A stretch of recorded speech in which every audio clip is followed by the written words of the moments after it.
Hello everyone and welcome back to Let's Play Hearts of Iron 4 Millennium Dawn with me, Alpha Omega, and Ukraine. So today I am going to start by with the tidbits of information that I have found in the past day. I spent a lot of time reading during Sunday and I wanted to share some of these details with you. They're little tidbits because I was jumping from topic to topic, so it's not like big concise thing, but still I find those things interesting. So first of all, for those of you that don't know this, Russia is keeping a list of hostile countries. There's quite a lot of countries on this list, about 15 or 16 I believe, maybe it's a bit bigger. You can Google it because it keeps changing. Every time someone says something or does something that Russia doesn't like, they add their country on that list. But now they're preparing a new list, which is called the list of long-term hostile countries to Russia. There's just two countries on that list as of today. The first of one is the United States of America, and the second one is, drumroll, Czech Republic, my home country. And I find that amazing, and it makes me so proud. I know this is a bit sad to say, but being considered the mortal enemy of Russia is just awesome. Considering all the bad experiences we had with them, this is just unbelievably fine piece of information. Another thing that I wanted to mention is that I wanted to give a shout out to the random stranger from the United States who donated $1 million American to Ukrainian armed forces. It ran the internet this morning, and the Ministress of Defense in Ukraine actually wrote a thank you letter, but the person will remain unknown because I believe not even they know who he is. So pretty nice way how to immortalize yourself in this conflict. Okay, last piece of information from the current events. Ukrainians, or so they claim, but I don't dispute this because some of these information were confirmed by outside observers, claim that they shot down 10 aircraft of Russian origin just today. Considering some of these aircraft are Sukhoi's Su-34 fighter bombers, and each one of these is valued at $36 million American dollars. Way to go, Russia. Way to go. And why I'm mentioning this is that today Russian rating has been downgraded by Moody's. For those of you that are not aware, this is a rating company that assigns private and public ratings to various economies and companies and so on. So Russia's rating has been downgraded today to the CA rating, which is the second worst, meaning that Russia has now the same rating as Zambia and has a worse rating than such superstars as Ghana, Republic of Congo, Mozambique, and Ethiopia. So let's have a round of applause for Russia that is now rated the same way as Zambia. Wow. And they say that sanctions don't work. Actually, it's today that Visa and MasterCard both announced that they are leaving the Russian market, and another hit to their wonderful economy. So, okay, so this is from current events, and now let's move on to the interesting stuff. Now, I've researched a bit about Ukrainian armed forces, and I found out some interesting information. What I wanted to start with is that there has been a lot of talks about the use of drones on Ukrainian side. Now, these drones are called Bayraktar TB2 drones, and they are from Turkey. And they are extremely efficient and, already destroyed a huge number of armored and soft targets that are coming from Russia. Now, I have researched a bit about these drones, and they state that Ukraine has only 6, but this number is from 2020, and there is a note that they have ordered 48 additional ones. So I don't know what the current number of drones that Ukraine has, but two things. These drones are extremely efficient. They're very slow, but very cheap.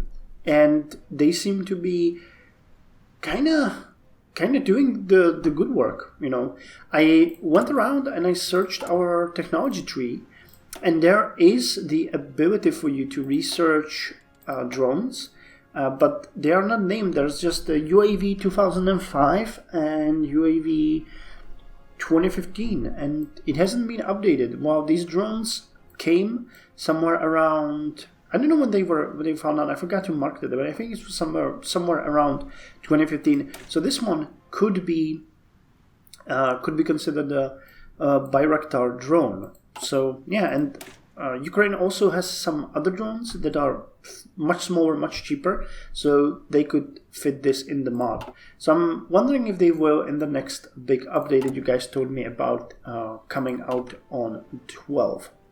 So second thing that I kind of found out is that I really find it weird how much Air Force we have.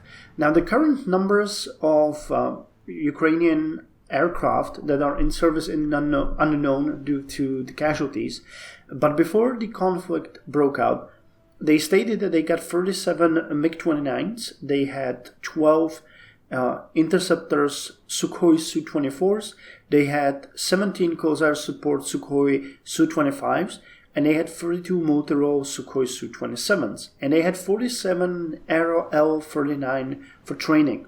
Now, as you can see just by the numbers that you see here, we got much more in service than they have now. But there's a thing that I believe could explain this, and that's the fact that the Ukrainian Air Force has been criminally underfunded in the past decades. So a lot of these aircraft just could have been retired due to unsatisfactory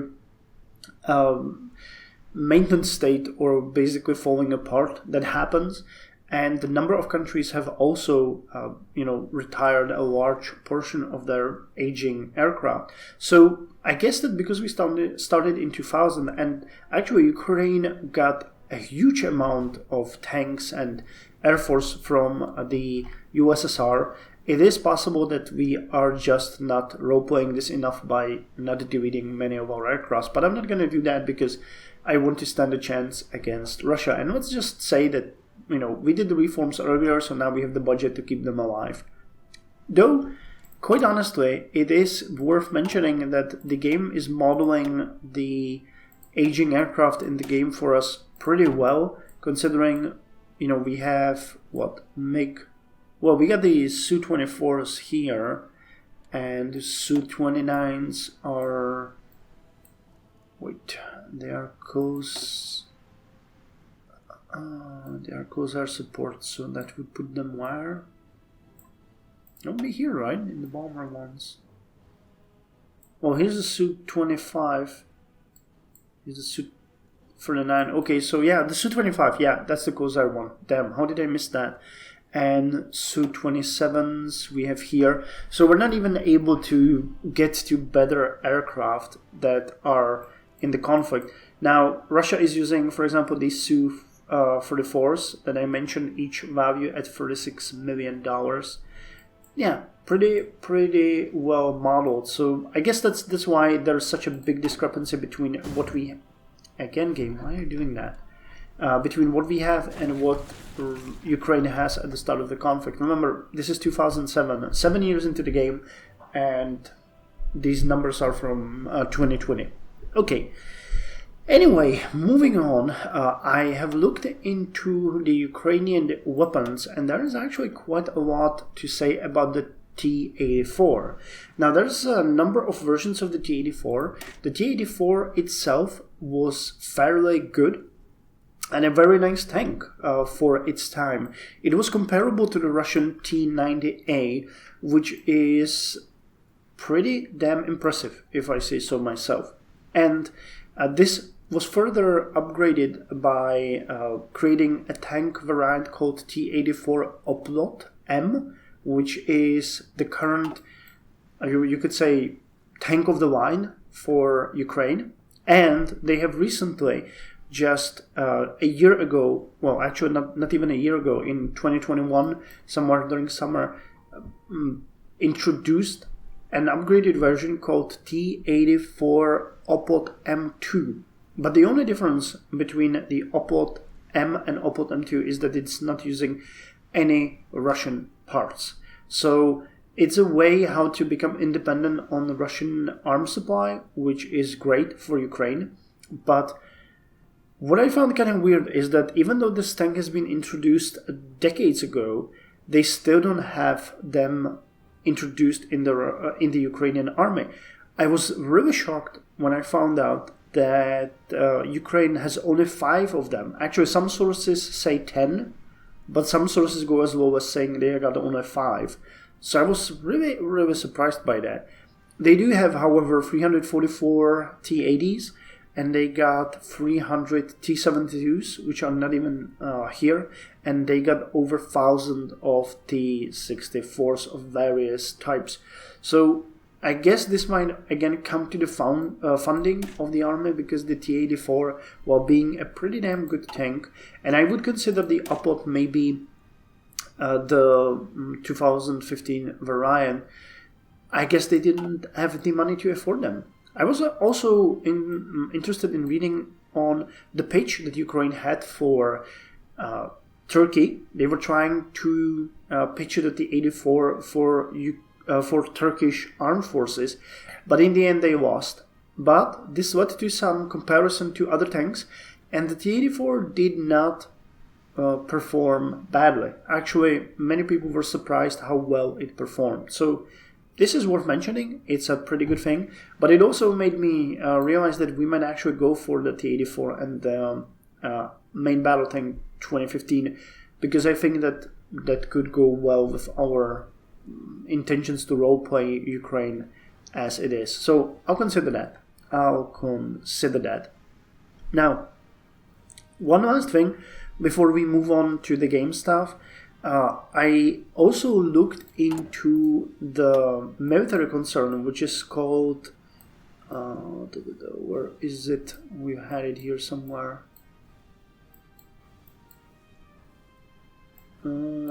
Found the Ukroboronprom. Now, the Ukroboronprom is an actual thing. I went ahead and looked into it, and I was really shocked because I thought that it was a corporation. No, it's actually a state concern that has about 134 military industries under it. It's serving Ukraine as a plane repair, tank manufacturer, weapon designing, food producing conglomerate. It's massive, and to my greatest surprise, it's actually very profitable. So good on you, Ukraine. You have made a pretty damn good company. And what is more interesting is that it's almost completely Ukrainian. So yeah, good for them. Good for them. So when you see that name, you can see it on pretty much any branch of Ukrainian military. It's somehow involved with them. So it's pretty good. Oh, and a last tidbit that I found out also fairly randomly. Ukraine is actually using the Humvees. They got about 350 of them, but they're using the Humvees that we're just producing on the license. So that also was kind of made me smile. Okay, so now moving to the game itself, I'm gonna start by giving a shout out to Yosif Petrenko, who actually explained to me, and yes, I feel really dumb, how we can get that last research slot. Now, when I read more available naval dockyard than 5, I actually thought that they meant in the game, but no, they really mean available. So all I have to do is cancel the production of our helicopter operator hull, and we'll just get it. So I don't know why it's coded like that. That's really stupid in my opinion, but yeah, that's how it works. Though I'm not entirely sure if it will be... Yeah, it will cancel if the requirements are not met. So during that 70 days we're going to be working on this, we cannot produce anything. So maybe that's why they made it that way. So I'll make sure that we'll just put only one operator hull. and I actually considered that we might start importing some resources to make it a bit faster. But then I said, nah, let's not do that at this point. We're going to get it in a couple of months anyway. So at that point, we're just going to go ahead and do the research swap. Many of you also mentioned that I should look into changing these factions. And yeah, while I understand that it is probably wise, especially the oligarchs hate me, I am still not sure if I want to do it, because these are set as representatives of your country, and I do not feel that we are in the place where the oligarchs could be removed. Although, quite honestly, with the slight corruption, I'm pretty sure we might actually do that at this point, because we lost the kleptocracy. So I might actually go ahead and do this, but the farmers and the international bankers I just want to keep for, again, roleplay reasons. I am not going to do it at any point now, due to the cost especially, but in the future I might do it. And if I do, I would welcome the suggestion of what I should replace it with, because I'm not entirely sure. I was considering the military, because that is our focus throughout the game. The maritime industry makes no sense. Fossil fuel industry could be good, but I don't believe they ever developed that much in Ukraine. We might consider doing that if we get the Naftogaz and Ukrtat Nafta. Then I could say that that's a roleplay reason to do it. The labor unions, not sure. The intelligence community, also not really sure. We would have to up our funding to police dramatically. Where is it? Not as pensions. Oh, here it is. Well, we got high police. So if I went ahead and bumped it up to extensive police and intelligence apparatus, I might just do it. And the landowners, not sure. And the clergy. Well, the clergy would make sense in Russia, but I don't think that in Ukraine it has that much sense. By the way, what I find kind of interesting is that, the choices that you have here are a bit different for each of the country. So, like, for example, we cannot have the Islamic ulema or the foreign jihad. Oh, and we can't even have the priesthood, which requires Buddhism and Hinduism. So, way to go, game. That is modeled pretty damn well. Okay, with that said, I think we can start the game. We are currently working on Zaporozhye industrial plants, which will cost us $10 billion, but we do have the money, so why shouldn't we do that? We are researching, and in 27 days we're going to get excavation of 4, which is good. But in the meantime, I think we are going to start by getting the Prekordinis and do our... Well, let's actually start the second part of our military reform, where we are going to change the unit, not types, but compositions. So let's look at what we are going to do. So this is what I envision for our basic battalion. So I want them to add additional light infantry unit, which will make them a bit stronger in everything, especially defense and soft attack. I want them to have the armored reconnaissance company, which gives them a lot of hard attack and a breakthrough, a bit of defense, not that much soft attack, but hey, that's how it works.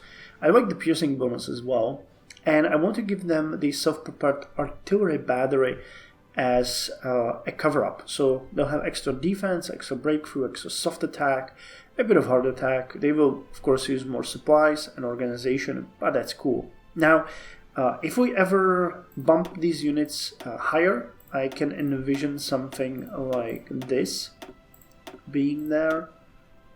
Where's the engineering battalion? And maybe adding a mechanized reconnaissance company and an artillery battery. Well, I guess the heavy engineering company would make sense, because that makes them a bit more effective. Going to combat with 38 and being based on this is kind of cool. I looked into the actual composition of Ukrainian units, and they all have a logistics unit and an engineering unit and a supply unit. and medical units. So those are not present here. So that is kind of sad, but I understand that they just consider that as a given. So let's go ahead and do this, and it's going to change our requirements dramatically. We do not have a self-prepared artillery battery that we could be proud of, so that's going to be the biggest pain for us at this point. Now this also means that our units will... Damn, who's giving them this huge malice to fighting in planes? It's the infantry itself. Okay, so they're having bad results in the plains, desert, but hills, they're pretty good. Forests, mountains, so they're just not good in the open field. They're more of a... How would you compare to the regular battery, actually? Wait, can we see that? You don't give anything in that manner. Okay, nor does the artillery battery.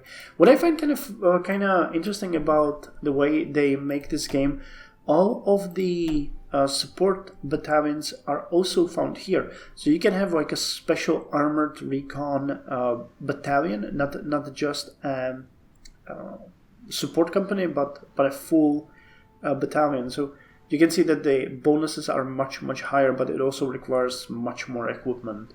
So yeah, but still, I find that pretty good. Let's go with this, save it, and let's see what this is going to ask us. Yes, we need more CNC equipment immediately.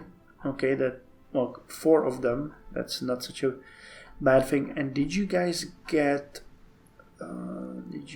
enough of the mounted or self-propelled artillery here? Okay, so we get 1,600 of those, but I'm pretty sure that these are very old. BM30 and BM21, those are definitely not up to date. Yeah, we don't even have the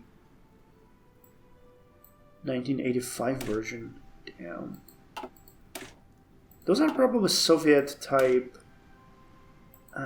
guns. What's good that we can just skip this one and go straight to the 2S19M2. 2S19M2, huh? Brings the MSTAS platform into the 21st century. Equipped with an automatic fire control system, digital displays, and GLONASS, GLONASS support. I don't know what this stands for. But yeah, this would up our unit significantly, so I think we're gonna go for it if we'll have the ability. And they even have an extremely heavy artillery battery that they've not dealt with, can destroy entire cities with as a maximum range of 90 kilometers. Damn, okay. Grud. Okay, so these are the ones. Okay, so we have these ones. BM30 and BM21s. But I don't believe these are the ones that we have added, because this is considered a super heavy one. So let's look at our units, what they got equipped with. Oh, you're the artillery battalion, so these ones. Oh no, that's the... Okay, engineering. This one, right? Yes. So you got peons, okay. So you got the old ones. Okay, so we definitely need to do something with this, because that's not gonna fly. We need to get them better equipment. Okay, so we finished the Zaporozhye industrial plants, which give extra free light metal in Zaporozhye, and a rocket program of Ukraine. We should invest in rockets, anti-air defense over Dnipro and Zaporozhye. That would be pretty good, but again, it costs $10 billion. So let's instead... Oh, this will trigger Russia starting to deal with us. So I think we can go ahead and do the constitutional reform, couldn't we? Or we could do the privatization of state enterprises. State-run corporation is failing business and economic model. It is far better to let companies run privately to alleviate some stress from the government's hands. If we constantly micromanage every market, we will never truly grow. I agree with that. While a state can run a couple of things well and should be involved in strategic things like, I don't know, logistics, meaning roads and railway, and it should probably have a certain control over its, well, I don't want to say army, but even the civilian transports like airlines and power grid and stuff like that, even if just a theoretical one, I think that in most cases having private businesses run your industries is much better than you running them yourself. Okay, so we're getting in recon tanks, we're upgrading here. No stockpiles though, which is concerning but fine. Okay, you're working on that. Or 25th of September. Okay, we're getting there. We are getting there. In the next episode we'll be able to put that into effect. Gotcha. Hey, and we got the excavation 4. Good on us. So extra production. And there's not that many places where we can go from here, is there? So we could go with... I like this one though.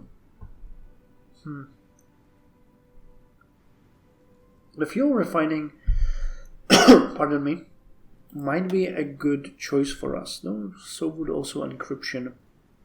Or we could just go ahead and throw it into additional things. Like the battle tank. But does that make sense when we don't have the capacities to actually do it? You know what? We're gonna go with the UMTS to increase the output of the military and reinforce rate. Universal Mobile Telecommunication System, UMTS, is a third-generation mobile cellular system for networks based on the GSM standard. Developed and maintained by the 3GPP, UMTS is a component of the IMT 2000 standard. It specifies a complete network system which includes the radio access network, core network, and the authentication of users via SIM. The system requires greater installation of base stations and new frequency allocations. Well, 168 days is pretty cool. And I'm actually researching only one military technology, so that's something I should look into. Well, you know, I eventually wanted to switch to free military into industrial. Investment offer from Russia. Russia proposes to construct one infrastructure in Bukovina. The full project cost estimate is $4 billion. Russia is offering us a deal whereby we contribute 25% of the construction sum. They will gain both influence and profits from the project. Well, I think we can do that. I'm not that anti-Russian that I would not like an investment opportunity. Bukovina was somewhere in the west, wasn't it? No.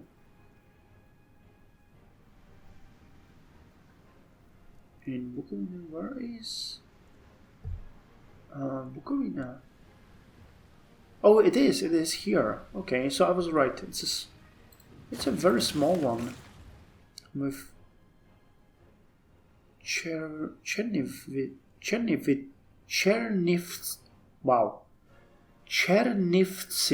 as its capital province. Now, some of you actually ask me if I can attack Transnistria. I don't know. I don't think we can. Can you justify a war goal? We need war tension of 75%, current to 20. So, I guess that is no. But it's because we are not very interventionists. If we could focus more on what would it be called? I always forget. No, that's the part should not. Here it is. Local security. If we went ahead with something like global interventionism, we could. Yeah, we could do it with global interventionism. But I think these guys are actually allied with Russia. Or they should be a puppet of Russia. Russia has 23% influence. It's kind of interesting. They are, I guess, a de facto puppet of Russia. But without them, they're completely useless. And I would swear that I knew that they had some forces there originally, but doesn't seem to be that case anymore. So industrial projects. Can we attack Russian influence? Nope. Yeah, we can. Okay. So we need to do that. 200. We're missing a bit for that, but I'm fine with it. And we're lacking the CNC equipment. What would we pull that from? Yeah, I don't see that many many points. Yeah, we just need extra factories. This is sad. This is just sad. And you know what's gonna be sadder? We find out that we need more factories. We don't. Okay, that's fine. But still, it is sad. It is sad. Okay, well, we can get that pretty quickly. Let's speed the game up a bit and end on a good note. Is there anything coming soon? Well, encryption will come in 48 days. So we can consider that the end of the episode. I was talking a lot, wasn't I? Yeah, and we're back in yellow here with having more materials. How much are we missing at this point? 14, 51, and 1. Damn. We are not doing great. We are not doing great as far as resources go. I am sorry about that, but there's nothing I can do. I mean, are there any more? Naftogaz just gives me extra oil, so there really isn't much that I can do. I would have to heavily invest in infrastructure, and that would be just, yeah, look at those costs. I mean, for the cost of one civilian industry, I can up four infrastructures. So if we want like this, and it just gives you one. Yeah, and we need 5 here to get that extra steel. Yeah, we get nothing here for upgrading that. Okay, in Donbass for the 6 we would get +2, but that is just sad. Okay, Western, that's good. That is just bad. I mean, we are starved for resources. I guess eventually, like, once you get the hang of it, you can just keep throwing factories on your friends and keep throwing them money. Oh, actually, damn. We're still making money, but that last dent in the budget actually catapulted us over 100 billion in debt. And you can use these factories to make things work for you, but we would need how many? 51. Let's say if I give them all of our factories, 7, and we would do 42. So we can't even get enough steel at this point. Could get a bit of light metals, but again, that one does not mean much. 2 of the technology metals, though, that might be a good deal. But again, it heavily depends on where you stand. Right now, we really need to up our output, even if it means that our navy is starved, and so is our production of the IFVs. But that's the only thing. The IFVs and the rest really goes just to the shipbuilding.